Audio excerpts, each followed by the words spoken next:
Good afternoon to you. Mark Sudduth, HurricaneTrack.com, here with your Hurricane Pro and HD video blog for August 20th, 2013.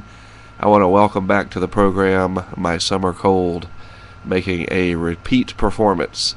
Very frustrating. I hate having a cold during the summer, but that explains why I sound so terrible. Do not adjust your audio settings. It is the host of the broadcast and not your speakers.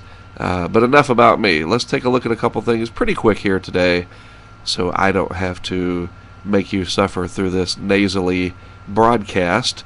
The MJO pulse right now just getting into phase 8, very so slightly, and as such we are starting to see just a little bit of an increase in convection in the western part of the Atlantic basin.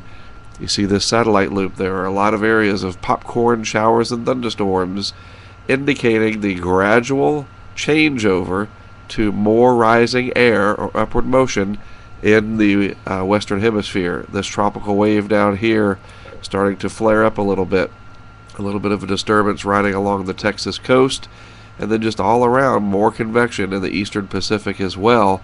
Still a very dry, stable air mass in the eastern Atlantic.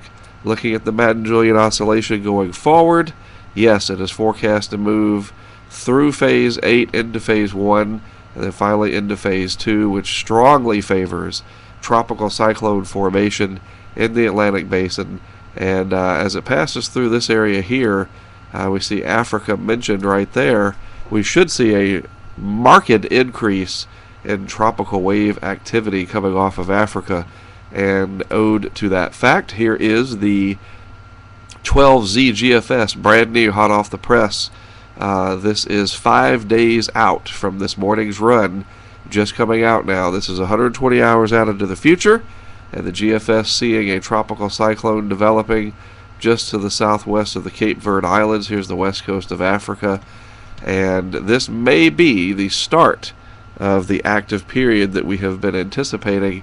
You see the GFS showing a pretty good signature of it being connected to the intertropical convergence zone, a deep moisture source for something like this to take hold, take root, and develop.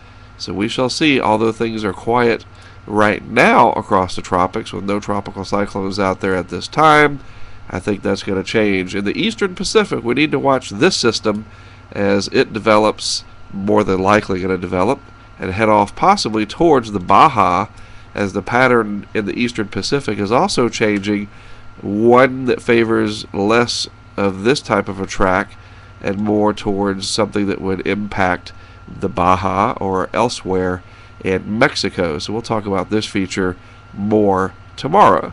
That is it for now. Keep it short and to the point. I think things are getting ready to get busy. We'll watch that system in the eastern Pacific. You folks along the Baja Peninsula pay particular attention to that. And we'll keep our eyes glued to what's happening in the eastern Atlantic as well. Things are probably getting ready to get really busy. All right, have a good rest of your Tuesday. Again, I am Mark Sudduth. HurricaneTrack.com is my site. Always an honor, whether in sickness or in health, to produce these videos for you. And I will be back with another one tomorrow.